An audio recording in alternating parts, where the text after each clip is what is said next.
Գյուրջան Կասկադ 60 ամիս փուլային վճարում բազմաթիվ առավելություններ։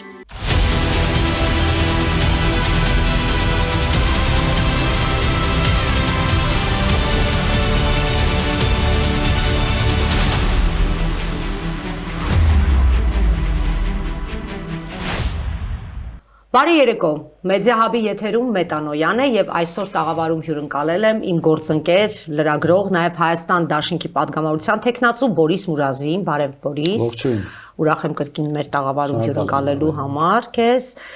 Բորիս, հետընտրական մեր առաջին հանդիպումն է, տարբեր այսպես վայրիվերումներ են, հա, երկրում Սահմանադրական դատարան է դիմել շուրջ 7 կուսակցություն եւ Դաշինք 2, Հայաստան Դաշինքը եւ Ուժեղ Հայաստանը։ Ինչ ակնկալիքներ ենք մենք տեսնում Սահմանադրական դատարանից առհասարակ քո տեսակետը կցանկանայի լսել։ Գիտես, ես կարծում եմ Սահմանադրական դատարանից էական ակնկալիքներ դժվար է պատկերացնել, հասկանալով, այսինքն հետևելով գործընթացին, թե ոնց է վերաձևվել այդ Սահմանադրական դատարանը, այնտեղ ողնաշար ունեցող դատավորները հեռացվել են, մեկուսացվել են, այսինքն Սահմանադրական դատարանի աշխատանքներից, ընդ որում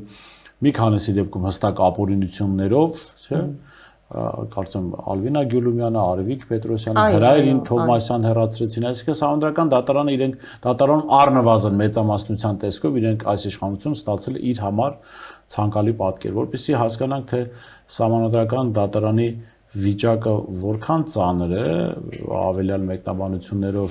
մեկնաբանություններ չանելով, ասենք, որ Սեդա Սաֆարյանը Սահմանադրական դատարանի դատավոր է, կարծեմ քաղաքական կյանքին ծանոթ շատ մարդիկ արդեն պատկերացրեցին ինչի մասին ենք խոսում։ Մենք եւ Սեդա Սաֆարյանը քննելու է այս գործը։ Երկու ինքնաբացարկ ա եղել։ Երկու ինքնաբացարկ եղել, Սեդա Սաֆարյանը չի եղել։ Ընդ որում ես զարմացա, որ օրինակ Վլադիմիր Հակոբյանին, Արտակ Զեյնալյանին ինքնաբացարկը ընդունվել էր միջնորդությունը, որովհետև նրանք քաղաքական ուժերի ներկայացուցիչներ են եղել, Սեդա Սաֆարյանն էլ, եթե չեմ սխալվում, Արման Բաբաջանյան, Շիրինյան, Դաշինքով ինքը մասնակցել է ընտրություններին։ Եվ Արման Բաբաջանյանի կուսակցությունը դիմողներից մեկն է։ Այսինքն, այստեղ ակնհայտ եւս խնդիր կա, կարծում պետք է այդ հարցը եւս քննարկել։ Բայց սա գործընթաց է, որ պիտի ընդդիմությունը անցներ, թեպետ եւ չեմ կարծում, որ սա առանցքային գործընթաց պիտի լիներ ընդդիմության համար։ Ընդդիմության համար սա պետք է լիներ հարակից, ինչ-որ ճյուղ, ենթաճյուղ։ Այն ճյուղերը որն էին, որ պետք է լինեին, Բորիս, ես ուզում եմ, որ մենք դրա մասին ոչ թե մնայինք Սահմանադրական դատարանի հույսին այս դեպքում, այն էլ ինչ-որ չեմ կարծում ընդդիմությունը մնացել է հույսին, բայց ընդդիմության խնդիրը որն է իմ պատկերացմամբ, պլան B, հավաքական պլան B չունենալը։ Տեսեք, անդադ խոսում է հավաքական ընդդիմություն, չէ՞։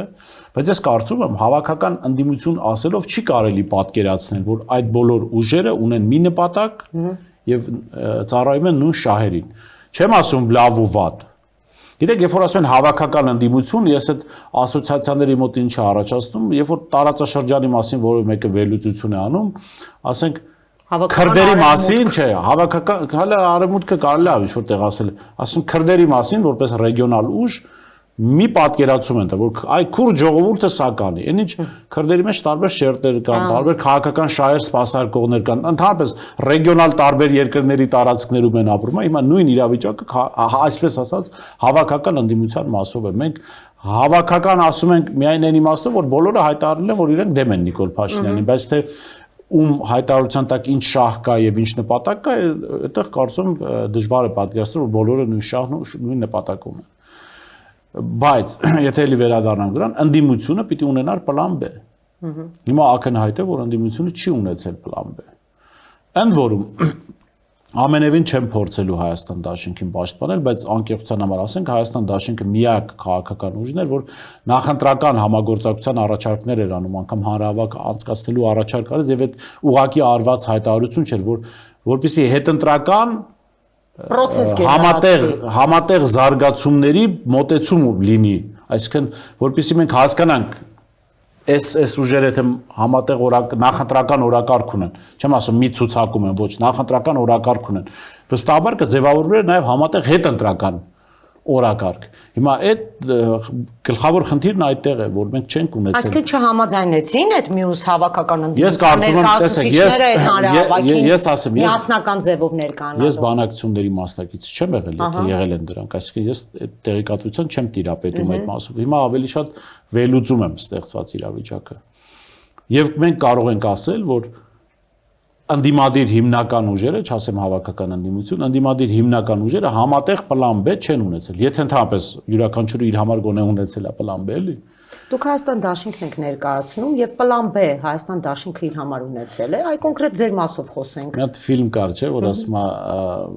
ֆիլմի գլխավոր հերոսը սկզբում պնդում է, որ իրանք պլան B ունեն, հետո ճգնաժամային պահին պարզվում է պլան B-ն այդ պլան աներ, էլ։ Ահա։ Դե ասա։ Սա մեր մասին չէ։ Հիմա դու Հայաստան դաշինքն եք ներկայացնում, պլան B ուներ Հայաստան դաշինքը, եթե պարտվում են։ Եկեք անկեղծենք, ցանկացած պարագայում տեսեք 21 թվականի ընտրություններից հետո ամենաշատը քննադատվել է Հայաստան դաշինքը։ Ինչու՞։ Հիմնականում նաև արդարացիա քննա։ Ինչու՞, որովհետև երբ որ դու դրոշակակիր ընդդիմադիր ուժն ես, այսինքն բոլորը քեզ են նայում։ Այսինքն երբ որ քաղաքական դաշտում կա ընդդիմադիր ուժ, որը առաջին շարքում է կանգնած եւ ամենաշատ ձայներ ունի, բոլորը իրեն են նայելու։ Դե մեղադրում են, ասում գնում են ծեծենուտուն, գնում են հաստատալիս միայն։ Այս ընտրությունների պատկերով նայենք, առաջին ուժը Հայաստան դաշինքը չի, սա պատասխանատվությունից խուսափել չի, սա օբյեկտիվ պատկերն է։ Այսինքն որպիսի ցանկացած նախաձեռնություն կյանքի կոչվեր, դրան պետք է մասնակցեր առնվազն նաև ուժեղ Հայաստան։ Գլխավորապես ուժեղ Հայաստան, մնացած ուժերի մասին չեմ ասում։ Եվ երբ որ նախընտրական շրջանում Դաշինքի ներկայացուցիչի կողմից արվեց հայտարարություն, որ եկեք այս ապօրինությունների, այս բռնաճնշումների դեմ համատեղ հանրահավաք անցկացնենք։ Դա հենց վստահ եմ հենց այդ նպատակի համար էր նաև արվում, բայց ելնելով տակտիկական մոտեցումներից հասկանում ենք, որ ուժեղ Հայաստանը չմտավ այդ թեմայի մեջ, ասենք նախընտրական, որպեսզի մի կոպիտ ասած բեմի վրա այս երեք ուժերը չերևան, ինչու, որովհետև կոմպլեքսավորվում էին այն քարոզչությունից, որ տանում էր քաղաքացիական պայմանագիրը, որ սրանք պատերազմի եռագլուխ կուսակցության ներկայացուցիչ բոլորը իրար հետ են։ Հիմա Բորիս, Սահմանադրական դատարանի հայցերին եմ ուզում անդրադառնալ։ Տես, շատերը կարծում են, որ սա ուղղակի այսպես ֆիկտիվ գործընթաց է, պետք է արվի, որպեսզի հետո վաղ օրը որևէ մեկը չասի, որ մենք Սահմանադրական դատարան չենք բողոքարկել եւ մեր լեգիտիմ իրավունքը օգտագործել ենք այս դեպքում, բայց չես կարծում, որ կարող է եւ անակնկալ լինի, կարող է եւ իսկապես Սահմանադրական դատարանը բազում այդ փաստերը հաշվի առնի, օրինակ եմ ասում, եւ ասենք չեղարկի այս ընտրությունները եւ նոր ընտրությունների գնան կրկին, այո, քո ասած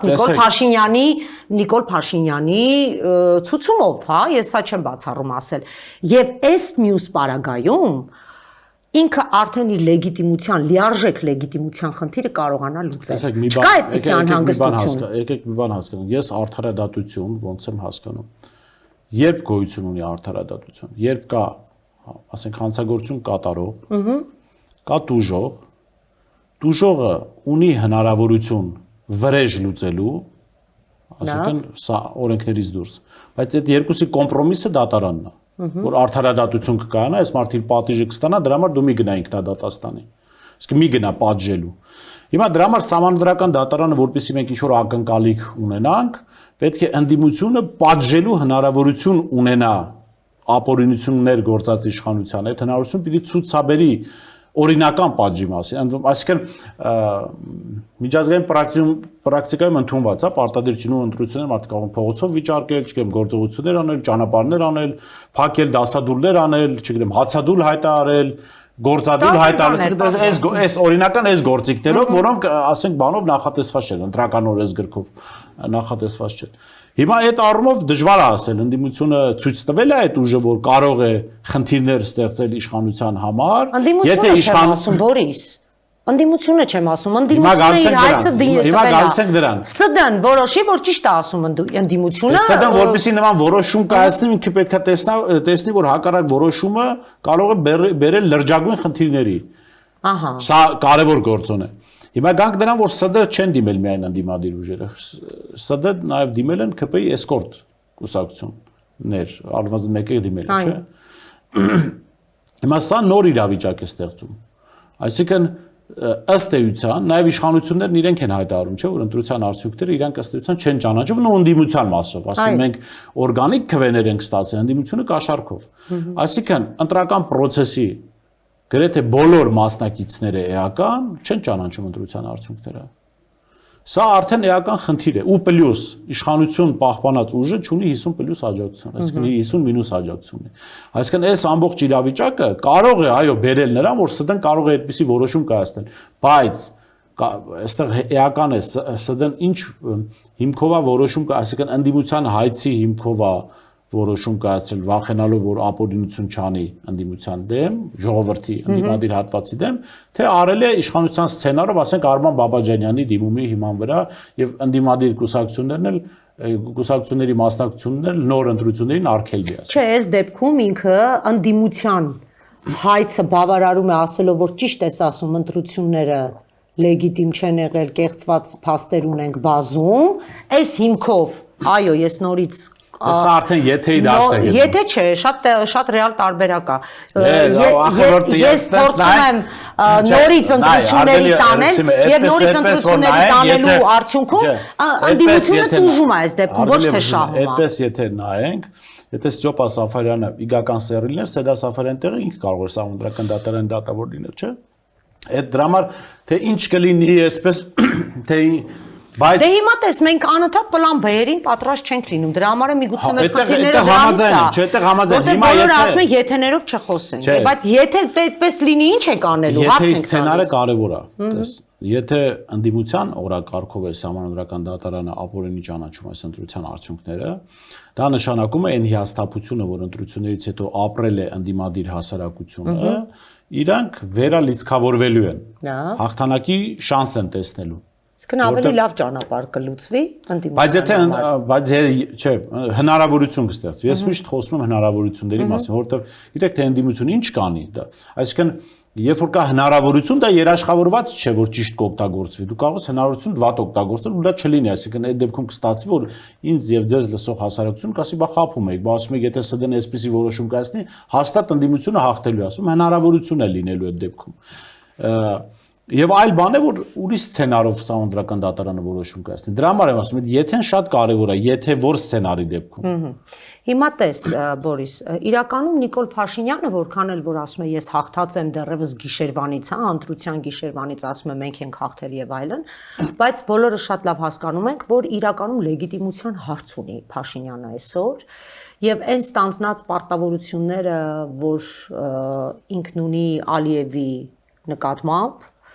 բնականաբար Սահմանադրության փոփոխությունը եւ այլն ինքը իրականում չի կարողանում այդ ամեն ինչը կատարել, ել չեմ ասում, որ 3/5 էլ չուներ, Բարգավաճ Հայաստանի մանդատները ուղղակի ոտի վրա գողացան այս մարդկանց մանդատները, թույլ չտվեցին մտնել պարլամենտ, որպեսզի 3/5 ինքը զորով ապահովի, որպեսզի կարողանա դատախազ նախագահ, կբնախագահ եւ այլն, հա,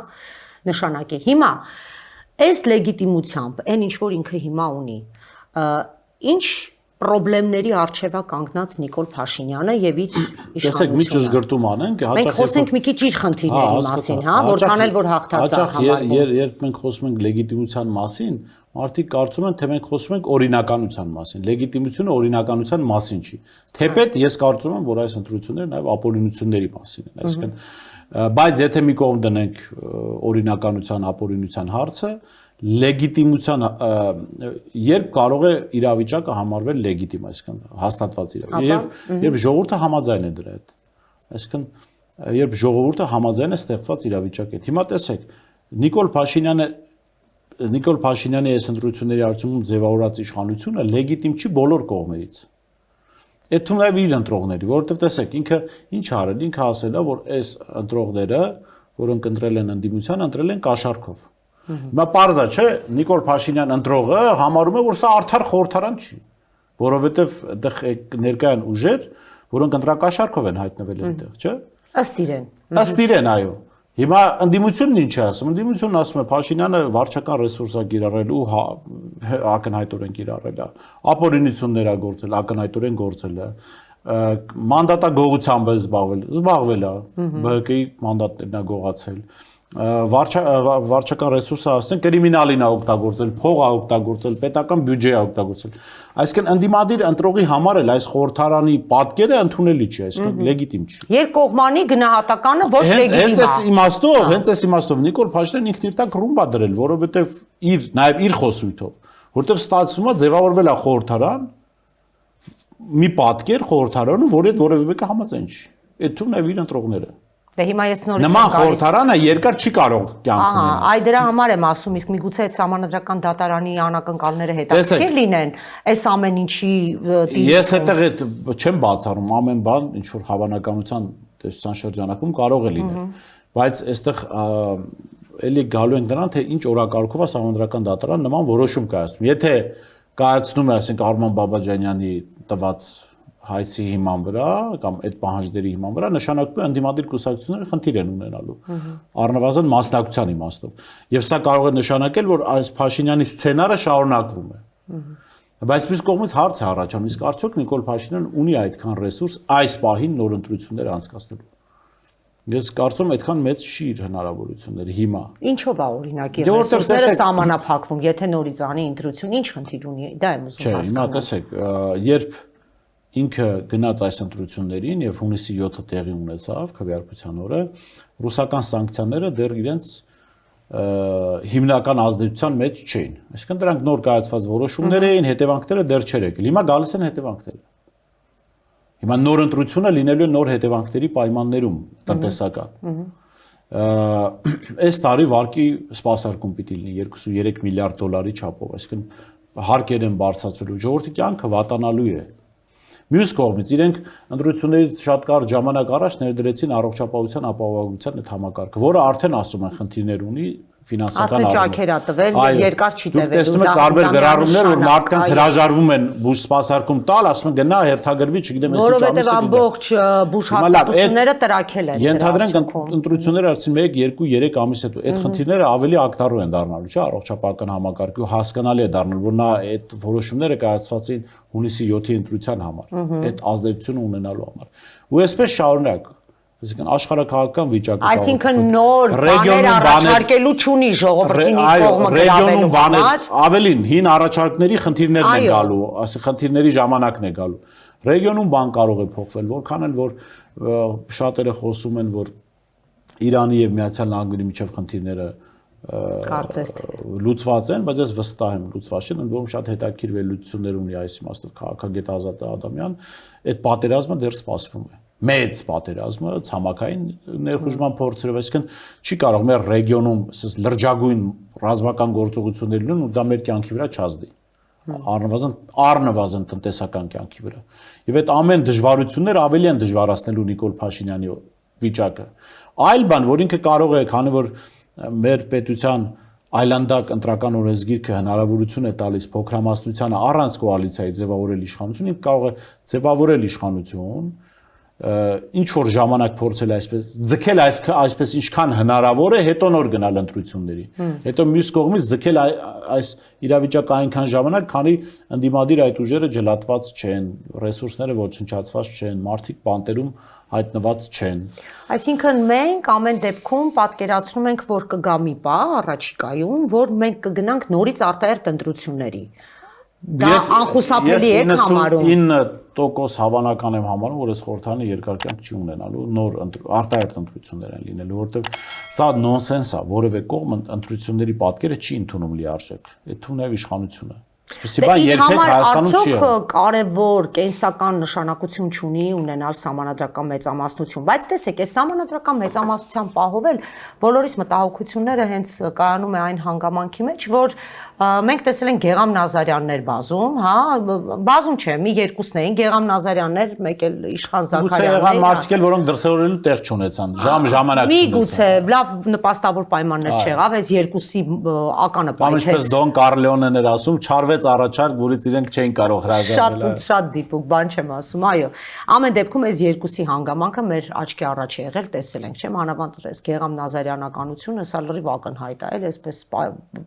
ամբողջ կարմիր թելով ամենտեղ անցնում է այդ մարդը, չգիտեմ, ուր գնում ես այդ Գեգամ Նազարյանը ինչ որ բան է գրած լինում։ Հիմա Այս պարագայում Նիկոլ Փաշինյանը արդյոք մտահոգվում է սահմանադրական մեծամասնություն չունենալու հանգամանքից, ինքը կարող է այդ հարցը լուծել, իրեն ամեն դեպքում այդպես թվում է։ Այստեղ ընդդիմության ամրության հարցն է գալիս։ Մենք որքանով ենք վստահ, որ ընդդիմության ցուցակներում ներգրաված մարդիկ կլինեն այնքան ամուր, որ չեն ապահովի Նիկոլ Փաշինյանի սահմանադրական մեծամասնության հարցը։ Եկեք միջև ընդդիմության ամրության հարցին գալը, գանք ստեղծված իրավիճակին։ Այսինքն տեսեք Նիկոլ Փաշինյանը առնելով, սպառնալով, չգիտեմ, ընտանիքի անդամներին գերի պահելով կարող է սահմանադրական մեծամասնության քվեարկության պատկեր ստանալ։ Բայց գլխավոր պատկերը, որ աշխարհը արձանագրել է, այն է, որ քաղաքացիական պայմանագիրը Նիկոլ Փաշինյանի գլխավորությամբ ունի 50- աջակցություն, այսինքն իր օրակարգերի հետ հանրության մեծ մասը համաձայն չի։ Բայց մեր սահմանադրությամբ թույլ է տալիս դա իրեն համարել հաղթած։ Բայց սահմանադրությամբ հնարավոր չի, չէ՞, հանրության էմոցիաները կառավարել։ Դա լրիվ ուրիշ իրավիճակ։ Մյուս կողմից հիշում եք Ալիևի խոսքը, երբ Ալիևը ասում էր, որ ես ուզում եմ հայ ժողովրդի հետ պայմանագիր կնքել, ոչ թե Փաշինյանի հետ։ 50-ը հայ ժողովուրդը չի։ Ինքը կարող է մանդատ գողանալ, բայց Ալիևը բան չի, կներեք, անասուն չի, հասկանում է, չէ՞, որ մանդատ գողանալը դա հայ ժողովրդի համաձայնությունը չի։ Ստեղծված օրակարգի ու այդ ամեն ինչը մի օր պայթելու է։ Բորիս, բայց այս պարագայում այդքան կարևոր է ըստ քեզ Ալիևի բարոյական մոտեցումը։ Ինքը չունի դա միանշանակ։ Իրեն պետք է այդ 1-2 մանդատը հաղթնել եւ սահմանադրական մեծամասնության արդյունքում լուծել մեր հռչակագրի խնդիրը։ Մենք ուրիշ բանի մասին ենք, մենք տարբեր բաների մասին։ Ես չեմ ասում Ալիևին բարոյական բան է հետաքրքրում։ Ալիևը ուզում է երկարաժամկետ իր հարցերը լուծել, այսինքն ուզում է ստեղծի իրավիճակ, որ այս ամեն ինչի հետ հայ ժողովուրդը համաձայն է եւ փակի այդ հարցը իր համար։ Եվ հետո ուրիշ հարցերի գա։ Ընտրությունները, ինչպես մենք կանխատեսում ենք, չի կարող թեկուզ մի տարվա խորհրդարան ինքը լինել, այդ մեծամասնությունը ապահովել եւ այդ հարցերը լուծել Ալիևի պահանջները։ Չի կարող։ Մենք տարբեր բաների մասին ենք խոսում, հարգելի ղրիփսիմ։ Կարող է, իհարկե կարող է անել, ով ասես չի կարող։ Ես կարողանալու, չկարողանալու կարող է անել։ Ես ասում նրա հետ, որ աշխարհը արձանագրել է, որ այս մարդը հայ ժողովրդի մեծամասնության աջակցությունը չունի։ Լավ, եկեք մի հատ իրավիճակ պատկերացնենք, հա։ Մենք ինչ որ խմբի առաջարկ ենք անում, չէ՞։ Իրենց համար անընդունելի։ Այսինքն մեծ մասը այդ մեր առաջարկին դեմ է քվեարկում։ Հետո մենք ինչ որ դեռ ճնշում ենք, խափում ենք, բան, այդ առաջարկը ընդունել ենք տալիս։ Բայց այդ առաջարկի հիմքերը խախուդ են արդեն ընդունված։ Ինչու՞, որովհետև դու գիտես, այդ մեծամասնությունը հնար է գտնելու ազատվելու քո առաջարկից։ Ես հասկանում եմ։ Հիմա այլ բան է, որ երբ որ մեծամասնությունը հասարակության ինքը թե խափված է, թե ինչ է, բայց այսպես իր գիտակցությամբ ինքը համարում է, որ ինքը ընտրել է այդ ճանապարհը։ Հիմա հայ ժողովուրդը չի ընտրել այդ ճանապարհը։ Հիմա գանք դրան, թե ինչ կարող անել Նիկոլ Փաշինյանը ընդդիմադիր պատգամավոր ամեն բան կարող անել։ Գիտեք, ես կարող եմ ինչ որ մարդկանց խմբի մասով վստահություն ունենալ, որ այո, այս մարդկանց դեպքում հնարավոր չի գործարքի գնալ հայրենիքի դեմ, բայց կներեք, ինչ որ մարդիկ էլ կան չեմ կարող վստահել, որովհետև չենք ճանաչում ովքեր են այդ մարդիկ։ Այսինքն քաղաքական իրավիճակ չի եղել, որ դու իրենց դրսևորումը տեսնես, ասես այս մարդիկ իրենց ինչպես են դրսևորելու։ Ավելին, ասեմ, կարող են լինել, չէ՞, մարդիկ, որ դու տեսել ես այդ մարդուն ինչ որ մեկը X կետից հասցրել է Y կետ իր հեղինակության, իր ազդեցության շնորհիվ, հետո այս Y կետում այդ մարդը խնդիր է ունեցել, առաջին ինքն է այդ մարդու վրայից թռել։ Հիմա գանք նրան, հարգելի ղրիփսիմ, թե ինչ կարող է Նիկոլ Փաշինյանը անել արդեն այս խորհրդարանի հետ, երբ որ ասենք մարդիկ գնան խորհրդարան։ Ահա։ Այդտեղ հասկանալ է մարդկանց ինչ որ զանգվածի մասով դուք, ես կարող ենք ունենալ վստահություն, որտեղ մենք նրանց քաղաքական կենսագրությունը տեսել ենք, ասենք ֆորս մաժորային իրավիճակներում տեսել ենք ինչպես են իրենց դրսևորել։ Բայց նաև տեսել ենք մարդկանց, որոնք ասենք թռել են առաջին իսկ հնարավորության դեպքում մարդկանց վրայից, որոնք իրենց ամբողջ կենսագրության սյունն են եղել, հա, այդ մարդկանց այդ մարդուն X կետից Y կետ են հասցրել, հետո Y կետում դժվարություն են ունեցել ու այդ մարդը առաջին թռնողներից մեկն է եղել։ Հիմա պարզ է, չէ՞, այդ մարդը հիմա էլ է թռնելու, եթե հնարավորություն եղավ։ Եվ երկրորդ խնդիրը կա։ Խնդիր մարդկանց հետ, որոնք քաղաքական կենսագրություն չունեն։ Այսինքն սա էլի լավ կամ վատի մասին չի, no name քաղաքական գործիչներ, մարդիկ, որոնք միջև ասենք անցյալ տարվա հունիսի 17-ը քաղաքականության մեջ չկային։ Ես ամենաշատը անհանգստանում եմ Կարապետյանի մասին չի, իր մասը հանենք, այդ մարդը ցույց տվել է ֆորս մաժորային իրավիճակում, բայց իր թիմում մարդիկ կան ու մենք չենք ճանաչում։ Հիմա պարզ է, իրենք էլ կարող են ասել դե բա ասենք, չգիտեմ, իսկ ինչ գիտեք որ Հայաստան դաշինքում այսպիսի բան չի լինի, այստեղ արդեն գալիս է առաջնորդների պատասխանատվության հատվածը, որովհետև եթե ի վերջո որոշում է կայացում մանդատները վերցնելու, դրա տակ պիտի դրվի քաղաքական պատասխանատվություն, որ մենք երաշխավորում ենք, որ մեր թիմից Նիկոլ Փաշինյանը քվեարկող չի լինի։ Եթե ընտրություն գա, այսինքն դաժե այսպիսի խոստում պետք է լինի, եթե ընտրություն գա, այդ մարդիկ ինքնասպան լինեն, թե Հայաստանին դավաճանեն, այդ մարդիկ ինքնասպան կլինեն։ Այսինքն այստեղ շատ կարևոր է։ Ես այդ մեխանիզմը ճիշտն ասած այդ երաշխավորությունը կամ պատասխանատվությունը չեմ պատկերացնում։ Չէ, դա ինչ որ ժամանակ հետո երևալի է, չէ։ Հա, բայց օրինակի համար այդ թիմի ղեկավարները, առաջնորդները ոնց պետք է կարողանան այդ պատասխանատվությունը վերցնել իրենց վրա, եթե օրինակ Հայաստան դաշինքից ինչ որ մեկը, ես ձեր պարագայում եմ ասում, քանի որ տեխնացուես կամ ուժեղ Հայաստանից, չգիտեմ, ինչ որ մեկը ինչքան էլ որ իր առաջնորդը պատասխանատվությունը կրի։ Կասի սա իմ մանդատն է, հերթն իմն է, մանդատը վերցրել հաջողություն։ Ես գնացի գնում եմ նստեմ այնտեղ անկախ։ Քաղաքական առաջնորդները նախ ցուցակները ինչ որ տրամաբանությամբ կազմվել են, չէ՞։ Կներես, Բորիս, Գեգամ Նազարյանը որ դուրս եկավ, ասեցին, չէ, եղբայր, դու ես մեր ցուցակով ես մանդատը վերցրել, դա բարոյապես ճիշտ չի, որ դու մանդատը ձեռքդ մնաս, ասես չէ, ես ձեր մոտից դուրս եմ գալի, բայց գնում եմ այնտեղ նստեմ։ Շատ դատապարտելի օրինակ է Գեգամ Նազարյանը, ինչպես նաև ունենք այնտեղ Իշխան Զաքարյան, հա, շատ վատ օրինակ։ Ուրիշներն էլ են տենց լինեն։ Բայց դա կարևոր տարբերություն կա, պետք է քաղաքական թիմերը հասկանան։ Գեգամ Նազարյանը որքանով էլ որ դավաճանել է, առաջինը իր որդուն է դավաճանել իրականում, եկեք էդ էլ արձանագրենք, բայց որքանով էլ որ դավաճանել է քաղաքական թիմին, մի բան ակնհայտ է։ Գեգամ Նազարյանը չի մասնակցել քվեարկության, որը Հայաստանի համար ճակատագրական եղել։ Այսինքն այդպիսի քվեարկություն չի եղել։ Հիմա կարող է լինել այդպիսի քվեարկություն, այսինքն այդ քաղաքական թիմերը արի այսպայն որպես երկու լրագրողներ խոսենք, հա, ու այս թիմ չեն ներկայացնում այսպայն։ Քաղաքական թիմերը հենց այդ տրամաբանությամբ պետք է մոտենան, որ հիմա կարող է լինել քվեարկություն, որը ճակատագրական է Հայաստանի համար։ Եթե ճակատագրական քվեարկությամբ ժամանակ որևէ թիմից մարդ պիտի անցնի Նիկոլ Փաշինյանի կողմ, ավելավ այդ մարդուն ուտեն ու գնան դրա համար նստեն, քան թե այդ մարդը գնա քվեարկի։ Դրա համար, ասում, քաղաքական ինչ-որ տրամաբանությամբ է, չէ, կառուցվել ցուցակները։ Հիմա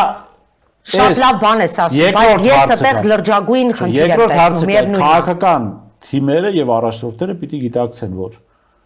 նման քվեարկության պարագայում, եթե իրենց թիմից որևէ մեկը միանում է քաղաքացիական պայմանագրին եւ Նիկոլ Փաշինյանին, ապա իրենք դառնում են համարժեք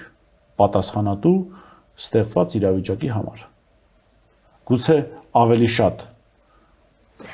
շատ պատասխանատու, քան Նիկոլ Փաշինյանը անգամ, ինչու, որտեղ Փաշինյանը դավադիր օրակարգը հայտնի է, մարդը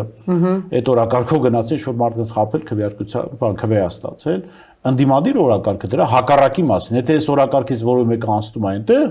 ապա այո, պիտի մարդիկ դրա համար պատասխան տան։ Հատկապես հիմա, որովհետև գիտեք, էլի եմ ասում, Գեգամ Նազարյանը, Իշխան Զաքարյանը, դրանք դատապարտելի օրինակներ են, բայց իրենք չի եղել, ասիկն ֆորս մաժորային մի հատ քվեարկություն, որ մենք ասենք այս մարդիկ միացան ԿՊ-ին այդ քվեարկությամբ, թեպետ ես վստահ եմ, որ ես իհարկե չեմ եք հասկացում այդ ուզում ասել, եթե Աստված չանի լիներ, նրանք միևնույն քվեարկել էին։ Բայց հիմա մի բան ակնհայտ է, որ չի եղել այդպիսի քվեարկություն։ Չի եղել, փաստ չունենք, այո։ Հիմա այդպիսի քվեարկության հավանականություն կա։ Այդպիսի քվեարկության հավանականություն կա, հետեւաբար թիմերի եւ քաղաքական առաջնորդների պատասխանատվությունը ավելի է մեծացել։ Ես այդտեղ մարդ ուտելու մասին փոխաբերական իմաստով ասացի, անկախ հասկանալի է։ Բորիս, հիմա անդրադառնանք այդ չարչրկված մանդատների թեմային, Բորիս։ Հիմա մենք արդեն այնպես ենք խոսում, որ բոլորն այնտեղ նստած են, մանդատները վերցրել են։ Հա, սցենար են քննարկում, այսինքն այնտեղ լինելու արկայության դեպքում է այս ամեն ինչը տեղի ունենում։ Անդիմությունը ըստ քեզ ինչ պետք է անի, մանդատները վերցնի, թե ոչ, սա ամենամեծ խնդիրն է, որը վերջին շրջանում ամենաշատն է քննարկվում։ Տես, ես այդ հարցը Արի պլյուսների եւ մինուսների մասին խոսենք եւ գանք ոսկե միջին։ Հիմա եթե ասեմ պլյուսների ու մինուսների մասին խոսեմ, կլինի որևէ օրակարգի քվեարկական աջակցումը, վերցնելու կամ չվերցնելու։ Բայց այդ երկու թեման էլ խիստ օրակարգային է այս բանը։ Դրա համար քաղաքական թիմերը էլի պետք է ասպարեզ գան, ասեն վերցնելուց ինչ են անում, չվերցնելուց ինչ են անում։ Որովհետև եթե վերցնելուց վերցում են ու դա ինչ որ տրամաբանություն կա պայքարի, հասկանալի է։ Եվ երկաթբետոնյա երաշխիք կա, որ այդտեղից մարդիկ չեն անցնելու ԿՊ-ի կողմը, հասկանալի է։ Ու մի մարդիկ դժգոհ կլեն, բայց եթե չվերցնելու դեպքում տրամաբանություն կա, պայքարի, քայլերի հաջորդականություն, ապա այդ էլ հասկանալի է։ Եթե վերցնելու եւ չվերցնելու դեպքում պլան B չկա, ինչ են անում հետո։ Այդ դեպքում որևէ տարբերություն չկա, վերցնում են թե չէ։ Այսինքն, գիտեք, կարևոր է որ մարդիկ հասկանան ինչի համար են վերցնում, ինչի համար չեն վերցնում։ Այսինքն դա գաղտնիք չի, չէ՞ տիեզերական, ընդհանրապես կարելի է մարդկանց բարձ դա ներկայացնել։ Հիմա դու ընդհանուր գնահատականը տվեցիր, եթե այսպես անեն, այսպես, բայց օրինակի համար որոնք են այն ամենակարևոր ցուցիչները, որի արկայության դեպքում պետք է մանդատները վերցնեն եւ որն է որ պետք չէ վերցնել։ Ինձ համար օրինակ ես տրամաբանական չեմ համարում, որ ասենք Նիկոլին Ադու եկեք վերցնենք։ Նիկոլին Ադու եկեք չվերցնենք։ Որևէ մեկի Ինադու պետք չի որևէ բան։ Չէ, Նիկոլին Ինադու դրենք այդ հաշվարկի մեջ որոնք են խելամիտ պատճառները վերցնելու մանդատները, արի այսպես ասեմ, հետո չվերցնելունը քննարկենք։ Խելամիտ։ Գիտեք, տարբեր տեսակետներ կարող են լինել։ Ես այստեղ պիտի նայեմ էլի քաղաքական պայքարի տրամաբանության մեջ։ Գիտեք, ես կարող եմ մի քիչ լրագրող եմ, ավելի ռոմանտիկ եմ իրավիճակին նայում։ Բան, օրինակ ընտրությունների հաջորդ օրը ես տենց հիասթափված չեմ եղել, տես կոտրված չեմ եղել, ես տեսել եմ որ կա հնարավորություն։ Որովհետև գլխավորը մենք հայ ժողովրդի կամքը աշխարհին ցույց են տվել, որ այս մարդը 50+-ը դեմ է սրան։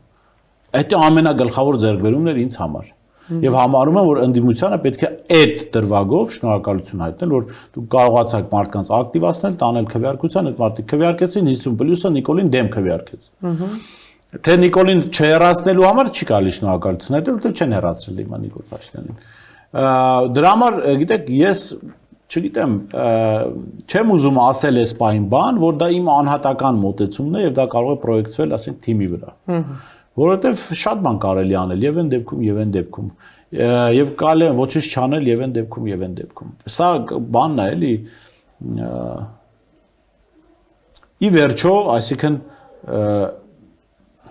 ժողովուրդը դու պիտի տենես ոնց է տրամադրված դրան այդ մարդիկ որոնք քեզ ընտրել են եւ չէ մանդատը օրինակ հաճախ ասում են որ ժողովուրդը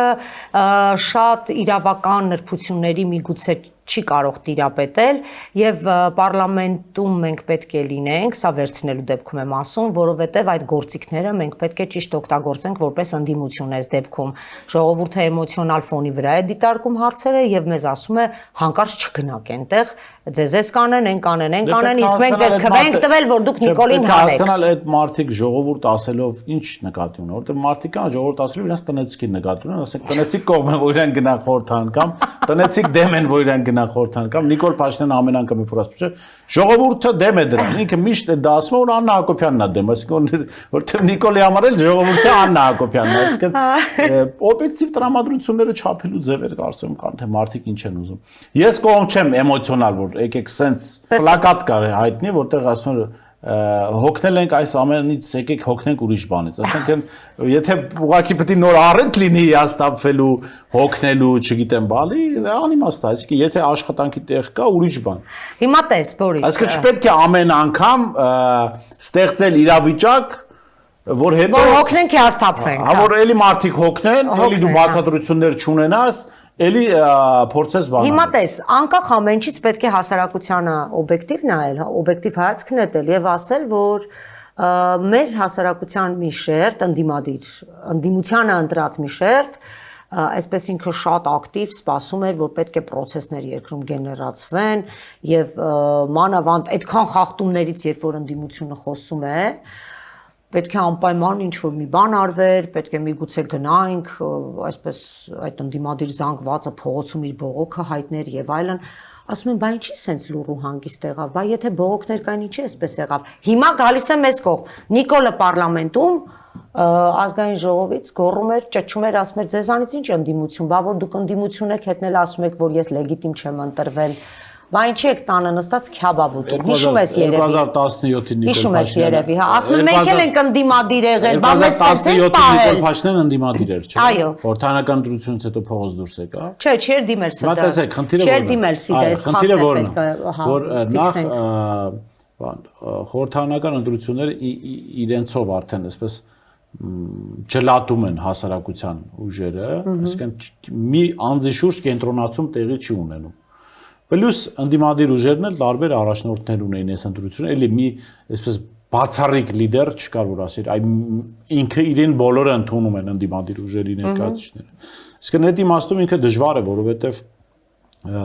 ավելի շուտ հասարակության ամեն խումբ իր քաղաքական պատկերացումների շրջանում։ Սամվել Կարապետյանը ասուլիս տվեց, ասեց կոչ եմ անում համախմբվենք միասին, սխալ ենք արել այն ժամանակ, որ չենք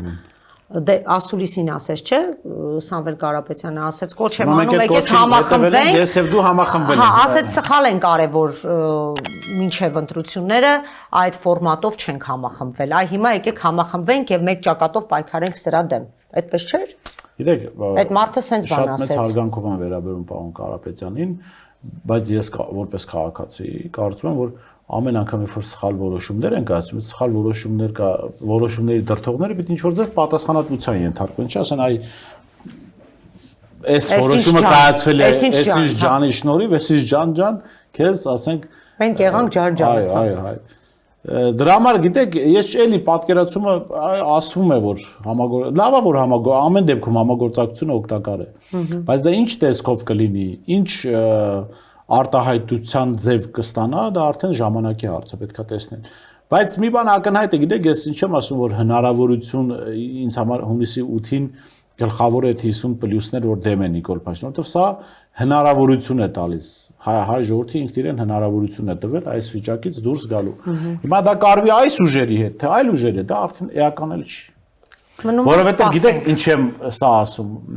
մեր հասարակությունը խիստ այսպես շերտավորված քաղաքականացված է, այսինքն հասարակության մի հատված լուծումը միայն այս քաղաքական ուժի հաղթանակի դեպքում է տեսնում։ Մեկ ասեմ միայն այս ուժի հաղթանակի դեպքում, այնինչ երբ որ մենք որպես հայաստանցի, հայ ժողովուրդը, Հայաստանի քաղաքացիներ այսպես լայն մեր գլոբալ շահերի տեսանկյունից նայեն, մենք հունիսի 8-ին մեզ համար հնարավորություն ենք ստեղծել այս վիճակից դուրս գալու 50 պլյուս դեմ քվեարկելով Նիկոլ Փաշինյանին։ Ընդ որում Նիկոլի 50 մինուսը ֆիքսված չի, դա 49 թիվը չի, թե ինչքան է մինուս, դա ժամանակը ցույց կտա, որտեղ եղել են ընտրախախտումներ, եղել են ապօրինություններ, հա։ Կարևորը 50 մինուս է, թե ինչքան իմ գնահատում, ասենք 50 մինուս 25 կարող է լինել Փաշինյանից այլ։ Մնում է սպասենք Բորիս եւ նաեւ Պետք չի սպասել, պետքա գործել։ Չէ, բայց հիմա բոլորը սպասում են, ասում են տեսնեք սահմանադրական դատան ինչ կասի մեզ երկշաբաթյա ռեժիմում։ Չէ։ Մի անեկդոտ կա, ասում Բորիս։ Ես խոսել եմ ընդդիմադի տարբեր թևերի հետ, ասում են դե հիմա process է գնում։ Դիմել ենք սահմանադրական դատարան։ Մի ծաղա։ Ասում ես պետք է մենք մեր գործն անում ենք, հիմա մնացած սպասում են։ Դուք կընտրեք եթերում մնա այդ անեկդոտը, մի քիչ 18 պլյուս է։ Մեկ իր տղային ամուսնացնում է եւ տարի կես անցնում է երեխա չեն ունում, ասում այ օղրաշես ինչի երեխա չեք ունում, ասում հայրիկ մենք պաշտպանվում ենք, ասում տղա ջան ես քեզ ամուսնացրել որ դու հացակվես թե պաշտպանվես, հիմա ժողովրդին է, ժողովրդի ընդդիմությանը ընտրել է որ հարձակվի թե պաշտպանվես, էլ արդեն ընդդիմությունը կպատասխանի կարճ ժամանակ հետո։ Շնորհակալություն։ Շնորհակալ։ Այսօր տաղավարում իմ հյուրն էր, իմ լավ գործընկեր, լրագրող Բորիս Մուրազին, իսկ մենք կհանդիպենք, լավ մնացեք։